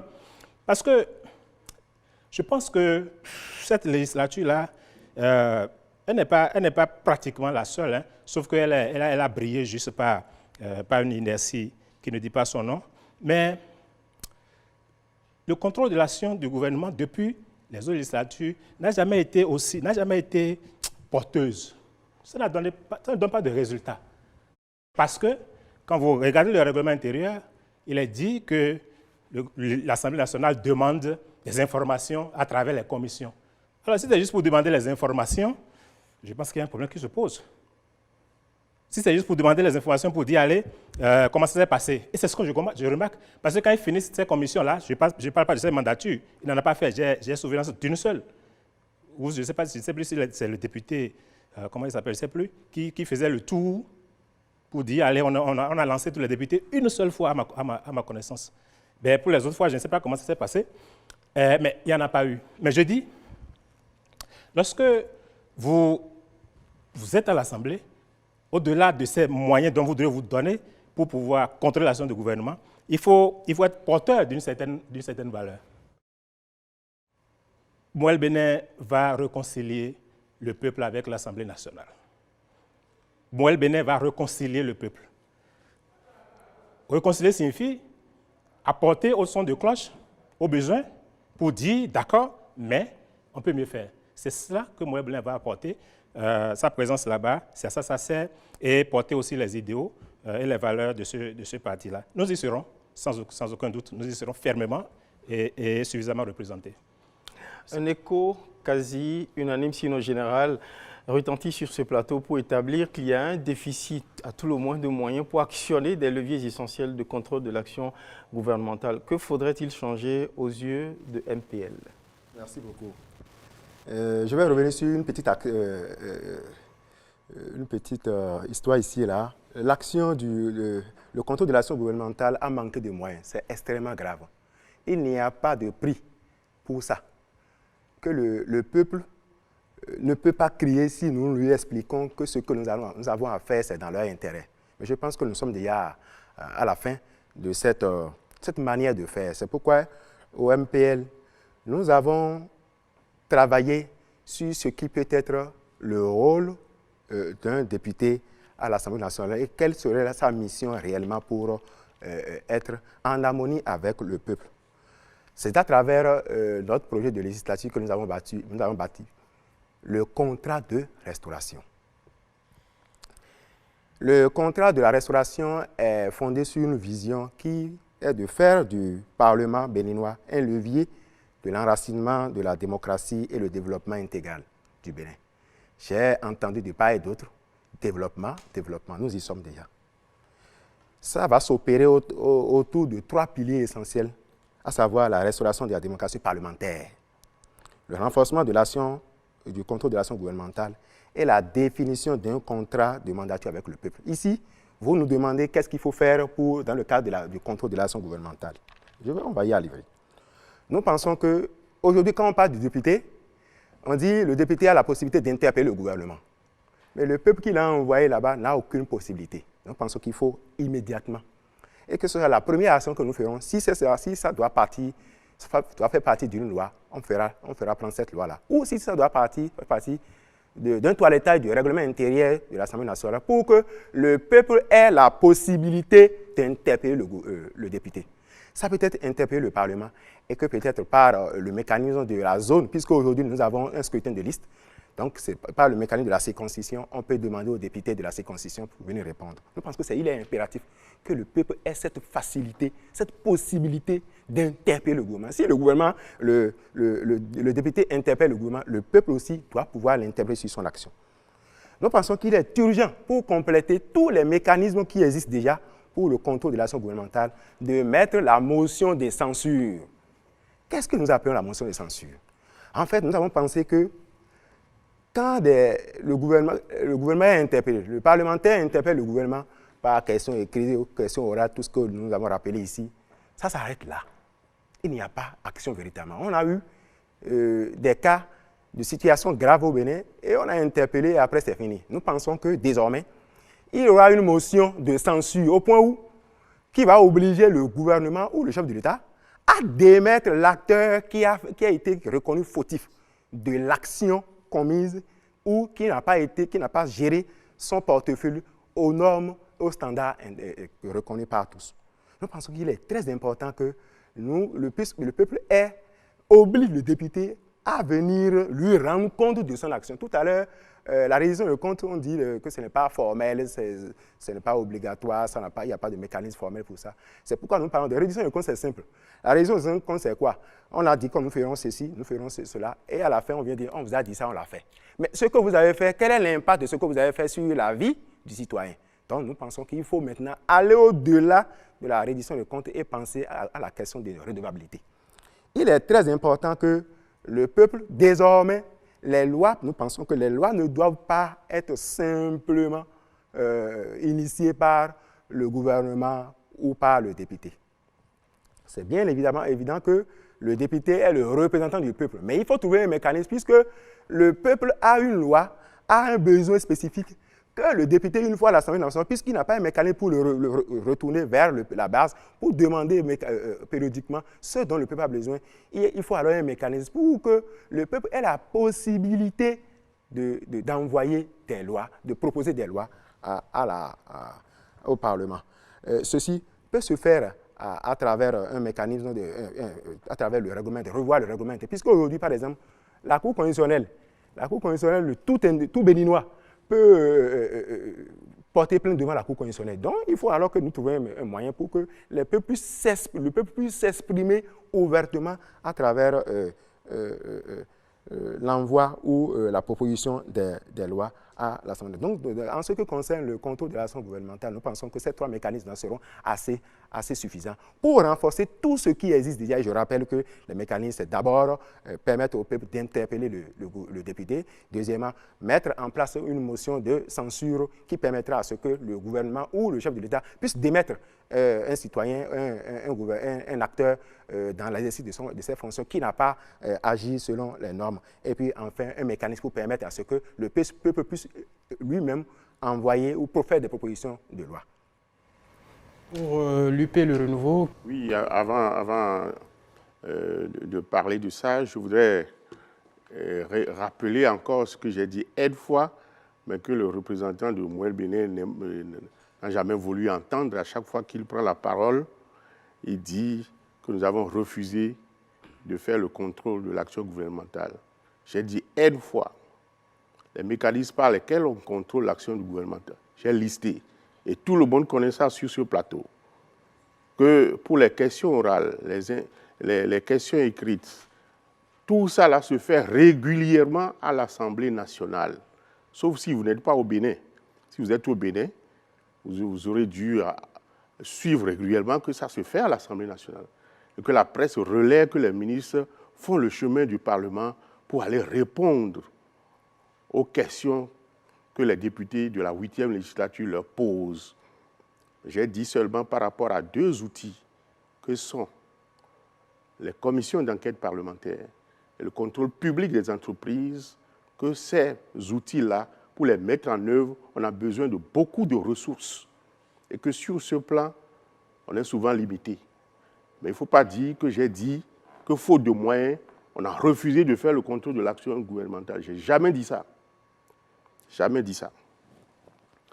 Bon, pour nous, c'est les faiblesses qu'on relève. Quand on relève les faiblesses, il faut imaginer à comment les corriger. Les faiblesses que moi j'ai relevées, c'est les limites budgétaires que je viens de relever. Et ça, c'est factuel. Tous ceux qui sont sur ce plateau devaient donc m'en féliciter d'avoir dit ça. Je le dis pour qu'à la prochaine législature, qu'on puisse corriger cela, parce que j'ai vécu ça. Et pas de façon aisée. Et je dis, nous tous nous devons être d'accord pour dire, pour ceux qui auront la chance d'être à la prochaine législature, encore que nous allons travailler pour empêcher certains d'y aller, sur le terrain, on va les battre, ils n'y seront pas malheureusement, mais pour que ceux qui y seront, je le dis pour qu'on puisse savoir que ces choses-là, on va les corriger, pour permettre que le contrôle de l'action gouvernementale soit efficace sur tous les plans. Donc c'est cela, pour moi, il n'y a pas grand-chose à corriger que lorsque nous y serons, nous allons œuvrer à ce que l'Assemblée nationale dispose beaucoup de ressources pour permettre que les outils sur lesquels pour les mettre en œuvre, on a besoin de ressources pour qu'on puisse disposer de ressources. Nous sommes toujours sur la question, que faudrait-il changer au besoin, au mieux, pour que les députés exercent un peu plus davantage la fonction de contrôle de l'action gouvernementale? Réponse de l'UDBN. Je crois qu'il faut d'abord exorciser le député béninois. Quand on l'observe, on a l'impression qu'il y a une pesanteur qui l'empêche d'oser, d'aller de l'avant, d'exercer sa mission. Et on se demande s'il est au fait de la mission que le peuple lui a confiée. C'est pourquoi, dès les premières heures de la législature, nous allons nous battre pour que le député béninois soit formé par rapport à la mission qui lui a été confiée, par rapport à son rôle, soit formé sur toutes les fonctions, toutes les prérogatives que le peuple lui a données. Ensuite, faire de la reddition du compte une obligation, que ce soit constitutionnel, légal, réglementaire, faire de la reddition de compte une obligation, que nous soyons dans un mandat national ou un mandat impératif, cela n'empêche nullement la reddition des comptes. La reddition de compte ne peut être faite que lorsque le député est avec le peuple, que lorsque le député est à l'écoute du peuple, lorsque le député tient compte des besoins du peuple, lorsque le député tient compte des aspirations du peuple, lorsque le député tient compte de l'intérêt du peuple.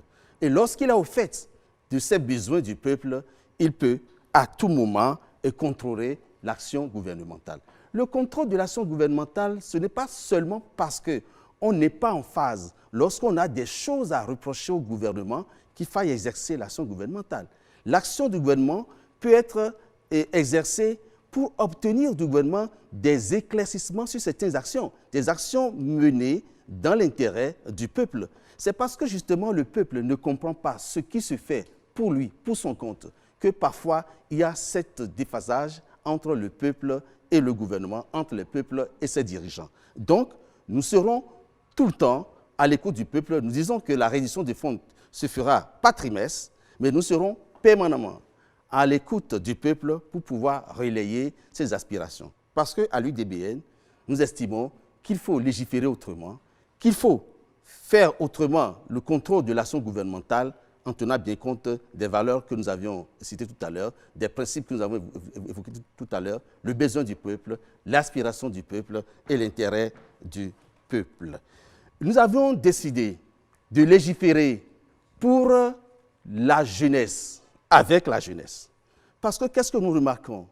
On va à l'Assemblée, on vote une loi dans l'intérêt d'un citoyen ou contre l'intérêt d'un citoyen, le citoyen ne souhaite pas qu'on a voté une loi qui doit l'encadrer.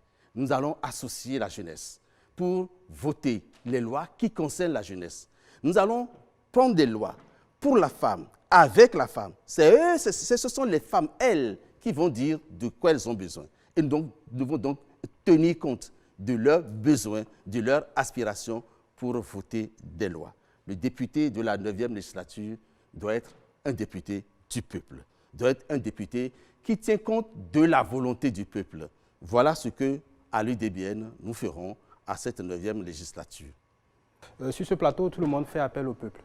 Alors, si on considère qu'il y avait un déficit de formation des militants, si on considère que les écoles politiques étaient en panne, je pense que tout le monde était d'accord là-dessus. Comment pensez-vous aujourd'hui démontrer à ce même peuple que bien que ce gap ait existé, que vous allez réussir parce que vous êtes au Parlement, vous allez arriver tout d'un coup, par peut-être un coup de baguette magique, renouer avec ce peuple et l'associer, comme tout le monde ici le dit, à toutes les actions. On a même parlé de lois faites par le peuple. On voudrait vous entendre concrètement là-dessus. Entre ce peuple que tout le monde appelle, tout le monde associe à son œuvre, et la réalité de la pratique politicienne telle qu'on le connaît dans ce pays et qui a justifié toutes les réformes qu'on a implémentées depuis 2019, les démocrates. Merci infiniment, monsieur le journaliste. Je crois que même lorsque nous disons que le peuple est ignorant, excusez-moi, j'ai peut-être cru entendre ça au niveau de ce studio. Je crois qu'on ne peut pas être, même si ce que ceux qui ont utilisé, ou bien ceux qui auraient utilisé l'expression qualifient d'ignorance, c'est peut-être ne pas connaître les pratiques parlementaires, ne pas connaître les principes du droit. Mais même quand on est ignorant, si je considère cela, on ne peut pas être ignorant sur son propre bonheur. On ne peut pas être ignorant sur ce qu'on recherche, sur ce qu'on veut, sur ce qu'on souhaite. Et le peuple, lorsqu'il se mobilise pour qu'on ait des députés à l'Assemblée nationale, en amont, c'est parce que le peuple a des besoins. Le peuple a des besoins. On souhaiterait avoir des écoles de qualité, une éducation de qualité, des centres de santé bien équipés. On souhaiterait avoir plus d'emplois. Parlons d'emploi, et c'est ça le problème dans lequel nous sommes, même quand nous parlons de démocratie. Ce peuple, vous ne pourrez pas l'enseigner sur le fait que peut-être il ne maîtrise pas les principes du droit, mais quand la loi dit que désormais, que vous soyez dans le domaine du privé, vous n'avez plus droit à un contrat à durée indéterminée, mais ça frappe directement les populations. Et dans le même temps, ces populations, qu'elles soient instruites, que les partis politiques aient joué leur rôle ou que les partis politiques n'aient pas joué leur rôle, c'est une loi qui s'applique directement aux populations. Et la loi sur l'embauche, c'est des députés qui ont voté la loi sur l'embauche. Donc, pour moi, pour revenir à votre question, même si le peuple ne connaît pas les pratiques politiques, même si le peuple n'a pas été suffisamment instruit par les partis politiques, mais le peuple ne peut pas ignorer son propre bonheur. Et nous sommes appelés, lorsque nous sommes au sein de l'hémicycle, à travailler sur des lois de qualité, à travailler pour que le bonheur puisse être matérialisé par les lois qui sortiront du Parlement. Les lois qui sortiront du Parlement ne doivent pas amplifier la souffrance des populations. J'ai pris le cas de la loi sur, comment on appelle, l'embauche, mais je peux revenir sur des lois qui ont été votées par la 8e législature, comme par exemple la loi sur l'avortement. Pour moi, une fois de plus, quand on est parlementaire, il faut aller au contact des difficultés que rencontrent nos populations. La loi sur l'avortement, par exemple, ce n'est pas des lois qui nous concernent en tant que telles. J'ai vu la dernière fois un des leurs de cette législature défendre à gauche déployer les bienfaits de cette loi. Mais écoutez, c'est des lois qui sont recommandées par ce qu'on appelle les partenaires techniques et financiers. Ce n'est pas nos premiers problèmes, ça. On a d'autres problèmes que de voter aujourd'hui en disant, bon, une grossesse non désirée, vous avez la possibilité légalement de faire passer cette grossesse. Pour moi, le rôle du député, ce n'est pas l'influence d'un individu, ce n'est pas l'influence d'un clan. Et quand vous dites que les parlementaires ou bien les partis politiques n'ont pas suffisamment instruit leurs militants, ils n'ont pas suffisamment travaillé avec leurs militants, mais dans le même temps, j'insiste là-dessus, ces militants n'ignorent pas leur propre bonheur. Ces militants ne peuvent pas, ces militants en quelque sorte qui constituent le peuple, ne peuvent pas ignorer ce qui va dans le sens de leur intérêt. Comme je l'ai dit tout à l'heure, des écoles de qualité, des soins de qualité, et puis bien d'autres choses. On pourrait débattre de ces questions toute une nuit, mais j'insiste là-dessus. Il est temps, et c'est la raison pour laquelle nous, au niveau du parti Les Démocrates, nous pensons que quand tout sera mis en ordre pour que les conditions de transparence puissent exister pour la prochaine élection, le peuple s'exprimera et de la meilleure manière à travers le truchement du parti Les Démocrates. Je vous remercie. On refait la même question au parti FCBE. La contrôle de l'action gouvernementale est un moyen pour le député de montrer qu'il est véritablement en phase avec l'intérêt général, l'intérêt du peuple qu'il représente. Comment comptez-vous véritablement vous réconcilier davantage avec le peuple en l'exerçant au mieux? Écoutez, je l'avais abordé. Ce serait juste un compliment. Et pour ne pas parler, j'ai exposé en fait la méthodologie que FCBE compte mettre en œuvre pour mieux exercer ce pouvoir législatif. Nous disons au FCBE, dans cette fonction, la première des choses, nous voulons restaurer la confiance entre le peuple et le Parlement. Ça, c'est notre objectif. Nous voulons apporter un changement qualitatif à l'exercice du pouvoir législatif. L'implication du peuple, c'est à tous les niveaux. Je disais tantôt, lorsque vous avez une loi, un projet de loi qui va impacter la majorité des Béninois, au lieu de rester à Porte-Nouveau pour mener le débat, nous l'amenons au niveau de nos militants. Nous ramenons ça au niveau des populations. Nous leur expliquons et nous prenons en compte leurs préoccupations. Ce sont ces préoccupations qui vont servir d'argument pour nos interventions à l'hémicycle et pour même motiver ou non notre participation au vote de la loi. Il en sera de même pour les propositions. Les propositions, c'est de prendre en compte les préoccupations de ce peuple, les aspirations de ce peuple, traduire ça en loi. Et lorsqu'on finit de traduire ça, en impliquant, bien sûr, j'ai donné les différentes composantes pour la traduction, nous faisons nos propositions de loi et nous négocions avec les collègues, quel que soit leur bord, pour faire aboutir cette préoccupation du peuple. Donc, ça vous dit que notre volonté de restaurer cette confiance entre les parlementaires et le peuple n'est pas simplement un mot, ce n'est pas juste un débat, c'est toute une méthodologie et nous l'avons consigné dans notre document, le programme de législature, qui est encore dénommé un Parlement du peuple pour le peuple. Donc c'est dire que le peuple est au centre de nos préoccupations. Je vous remercie. Voilà, Moël Bénin. Moël Bénin n'a pas décidé d'aller à l'Assemblée de lui-même. C'est le peuple qui a envoyé. Le peuple qui a dit, vous êtes avec nous au quotidien. Je pense qu'il vaut mieux aller nous représenter là-bas. Donc, nous, on n'attend pas d'aller là-bas d'abord. Mais je tiens à revenir sur un aspect, sur un propos de l'honorable UPR. Il vient de dire, je ne sais plus à quel propos, que le parti va empêcher certains d'aller à l'Assemblée nationale. Non, il ne revient pas à un parti d'empêcher un autre d'aller à l'Assemblée nationale. Ce n'est pas possible. Alors, si le rôle du député, c'est d'empêcher les autres d'aller à l'Assemblée nationale, je pense que ça pose un problème. Ça signifie simplement qu'il y a quelque chose qui ne va pas. C'est le peuple qui décide, en fait. Ouais, c'est le peuple qui décide. Ce n'est pas un parti qui empêcherait un autre parti d'aller à l'Assemblée nationale. Donc, cher honorable, je pense que sur ce coup-là, il vaut mieux que vous retirez vos propos, parce que vous ne pouvez pas empêcher, vous ne pouvez pas empêcher un parti d'aller à l'Assemblée nationale. Ce n'est pas possible, ce n'est pas de votre pouvoir. Ouais, il y a un champ, nous irons sur le champ de la bataille, mais vous ne pouvez pas dire que vous allez empêcher, non. Ouais, non, je pense que c'est... Bon, c'est peut-être un lapsus, je ne sais pas, mais quand vous tenez, malheureusement, vous ne pourrez empêcher personne. Alors, nos candidats, je pense que nos candidats, nous, sont outillés.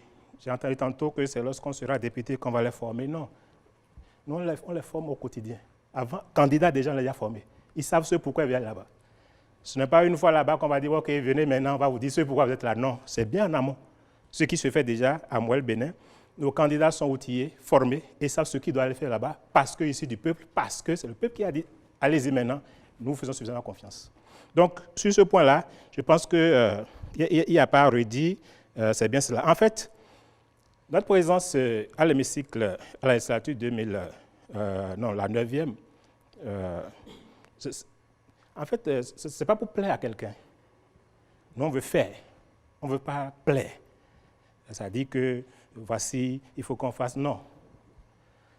Et je répète encore une fois, la position de ce parti-là, c'est de dire, on peut soutenir, mais on peut critiquer, et on peut dire lorsque ça ne va pas. Donc c'est pour vous dire que, est-ce qu'on doit réconcilier le peuple avec les partis politiques? En tout cas, au niveau de Moël Bénin, il n'y avait pas eu césure, du moins, pour qu'on puisse parler de réconciliation, peut-être avec les autres, je ne sais pas trop.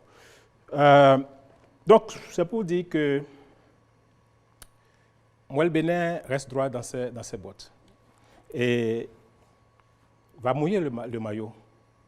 Et je pense que pour ceux qui pensent déjà empêcher les gens, ils ne pourront pas faire grand-chose. Moël Bénin est présent, il sera très bien présent, malgré tout ce qu'on va attendre comme embûche. Il va y traverser. Merci. MPL. Merci beaucoup. Bon, je ne suis pas surpris que certains pensent qu'ils peuvent empêcher d'autres. On nous avait déjà empêché de par le passé, donc ce n'est que ils sont dans leur logique. Mais le combat, au moins plus ou moins, est ouvert aujourd'hui. nous avons eu la possibilité de déposer nos listes et nous sommes en liste pour les législatives. Quand vous parlez du mouvement populaire de libération, notre logo est représenté par un balai. Nous savons ce qu'un balai fait. C'est pour nettoyer, balayer, rendre propre. Notre objectif est de rendre propre. Et ceux qui le font, c'est les humains. Il n'y a que les humains qui balayent. Le jour, l'Éternel balaye, c'est qu'il n'y a plus rien. Donc, il n'y a que les humains qui nettoient. Donc, pour nous, nous sommes avec le peuple. Nous n'avons aucun problème avec le peuple. Et nous pensons que nous le serons davantage si nous mettons en place les mécanismes que je viens de citer tout à l'heure. Puisque vous voyez bien, nous avons dit que notre vision est basée sur le fait que nous voulons faire du Parlement un levier pour l'enracinement de la démocratie et le développement intégral. On n'est pas député pour empêcher le peuple de vivre. On est député pour permettre à ce que le peuple puisse avoir un droit de regard sur ce qui se fait au niveau national. J'observe que pour ce qui concerne l'action gouvernementale, qui est le sujet d'aujourd'hui, nous n'allons pas nous extirper des principes que nous avons définis dans notre projet de législature. Et nous pensons que c'est faisable que les lois soient, les peuples aient la possibilité de proposer des lois. J'ai dit tout à l'heure que le peuple a la possibilité de faire une action devant la Cour constitutionnelle. Le peuple a la possibilité, le député a la possibilité d'interpeller le gouvernement. Donc, il suffit juste seulement d'étendre ses droits, ses prérogatives au peuple, puisque le peuple est souverain, puisque l'action de contrôle de l'action gouvernementale, le contrôle de l'action gouvernementale est souverain, c'est une action du peuple que le peuple a déléguée aux parlementaires. Si alors, dans l'exercice, dans la pratique, on observe qu'il y a trop d'atermoiements, on retourne simplement la mission, cette prérogative-là, au peuple souverain qui l'exercera. Mais du coup, comme on ne peut pas demander à chaque citoyen de venir devant le Parlement, alors nous avons pensé qu'il faut mettre un mécanisme bien structuré en place pour que le peuple ait la possibilité de demander non seulement des comptes au gouvernement, mais aussi aux députés. Faire les lois avec le peuple, nous pensons que les mécanismes existent. Quand nous sommes pendant la campagne, pendant les 15 jours, nous irons au contact des peuples, nous allons faire des réunions dans tous les villages, dans tous les hameaux. Pourquoi alors ne pas utiliser ce même mécanisme pour dire, bon, nous pensons que telle loi peut vous aider, qu'est-ce que vous en pensez? Mais au fond, une loi règle un problème spécifique. Alors, si le problème spécifique est connu, c'est que nous savons les acteurs qui en souffrent largement. Aller vers eux pour demander leur avis sur ce que nous pensons faire pour aider à régler ce problème, je pense que ce n'est pas trop dire, trop demander. En venant ici, j'étais à une réunion où un militant du parti dans Ouessé me disait « mais il faut parler des questions de transhumance ». Chez nous, là-bas, c'est un gros problème. J'ai dit « mais d'accord, mais le gouvernement a un programme qui parle de la sédentarisation. Donc, est-ce que en entendant que ça me vienne là, il faut que vous trouviez une solution. » Donc, vous voyez, c'est déjà un problème. Laurent Gbagbo tout à l'heure a parlé de la question de vente de produits agricoles. Alors, c'est déjà un problème. Donc, si le peuple souffre, a des problèmes, mais ne sait pas à qui s'adresser pour véritablement exprimer ces problèmes. Donc, si on leur donne l'occasion un jour, c'est vrai que c'est un mécanisme qui sera beaucoup plus bien organisé. Ça ne serait pas un fou, il y aura tout un comité. Nous pensons réellement qu'il y aura tout un comité qui va s'occuper de ça, qui va de temps en temps soit descendre dans les villages, vers le bas peuple, ou mettre un mécanisme pour que le peuple puisse envoyer ces propositions, ces sujets sur lesquels nous pouvons réellement travailler. Merci au MPL. Vous avez franchi la barre fatidique des 15 minutes. On va entendre l'UPR sur le même sujet. Merci beaucoup. Je pense que à chaque fois que je parle, le représentant du Moël Bénin traverse ou revient sur mes propos.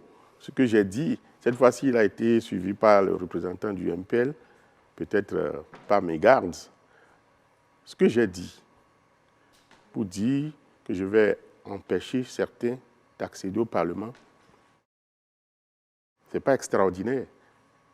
D'autant plus que la loi fait obligation à tous les partis politiques de positionner des candidats sur les 109 sièges.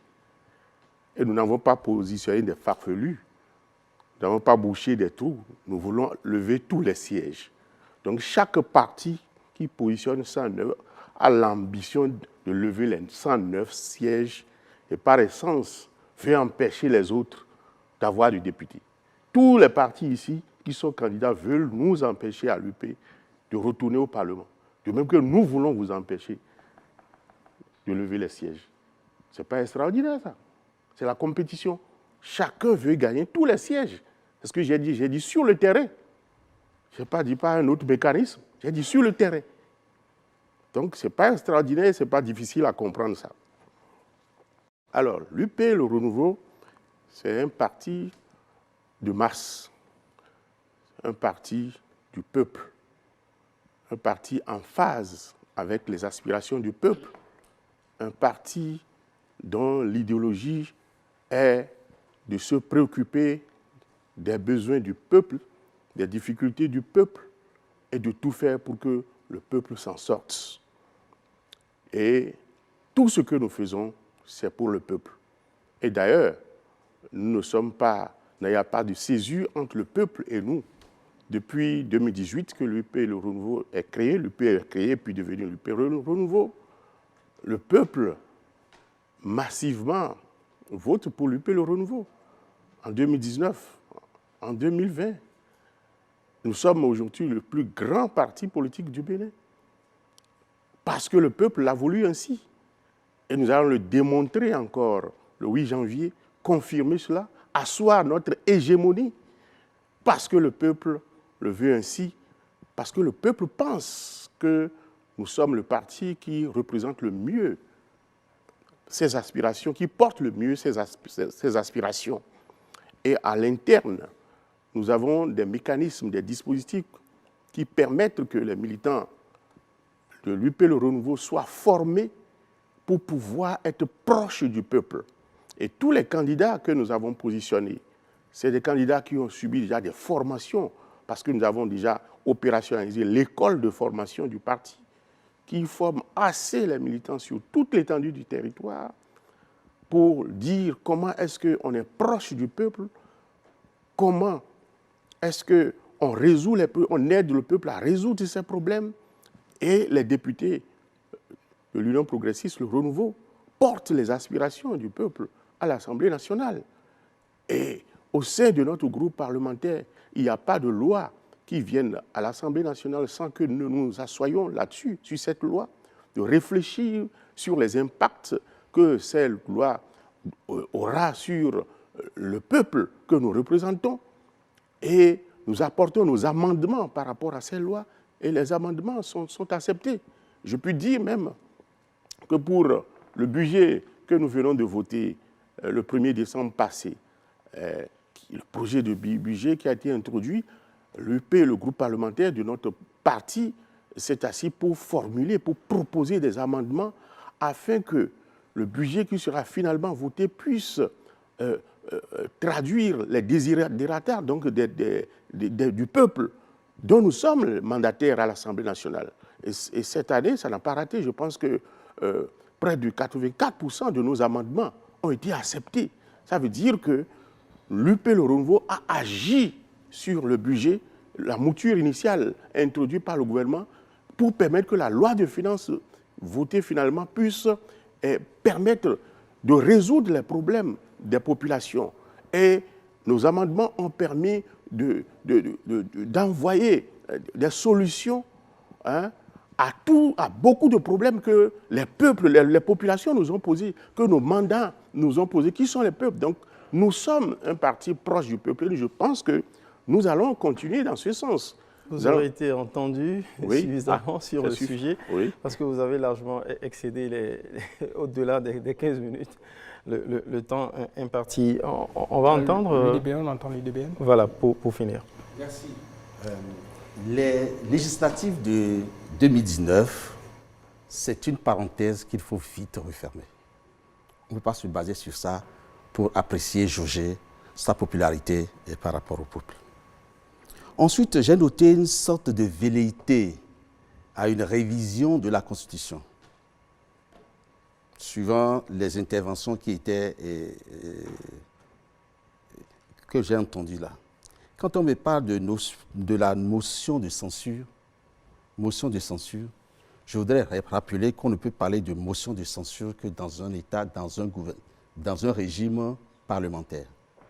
Le peuple a choisi un régime présidentiel. Donc, sauf à modifier, à changer la Constitution, je ne crois pas qu'on puisse aller sur la motion de censure. Deuxièmement, vous me laissez aller s'il vous plaît.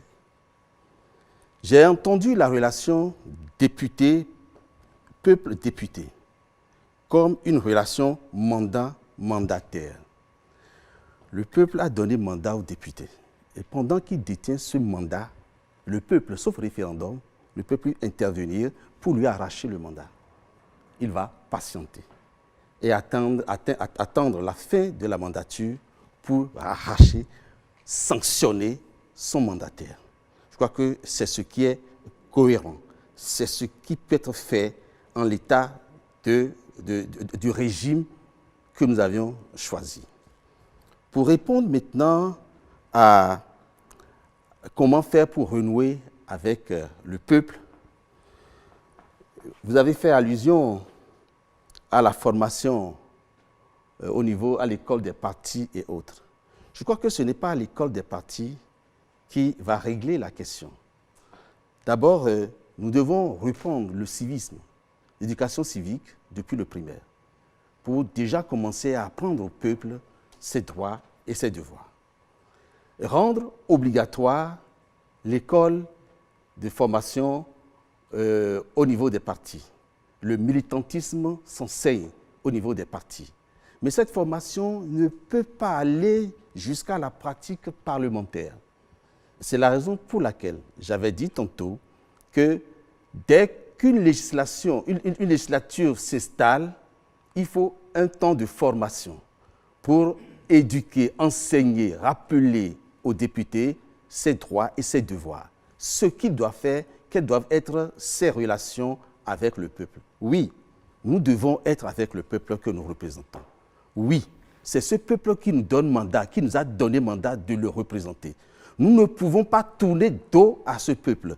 Et voilà pourquoi, à l'UDBN, nous avions dit que nous devons être en permanence avec le peuple. Nous avions retenu une périodicité de 3 mois où nous devons chaque fois aller rendre compte à ce peuple, réduction que nous voulons obligatoire. Nous devons également écouter les aspirations du peuple. Le peuple doit pouvoir communiquer avec son mandat. Qu'on me parle de mandat impératif ou de mandat national, le peuple doit pouvoir discuter, doit pouvoir communiquer avec son mandat pour recueillir ses besoins, je l'ai dit, ses aspirations, je l'ai dit, et connaître son intérêt pour pouvoir légiférer, pour pouvoir utilement exercer le contrôle de l'action gouvernementale.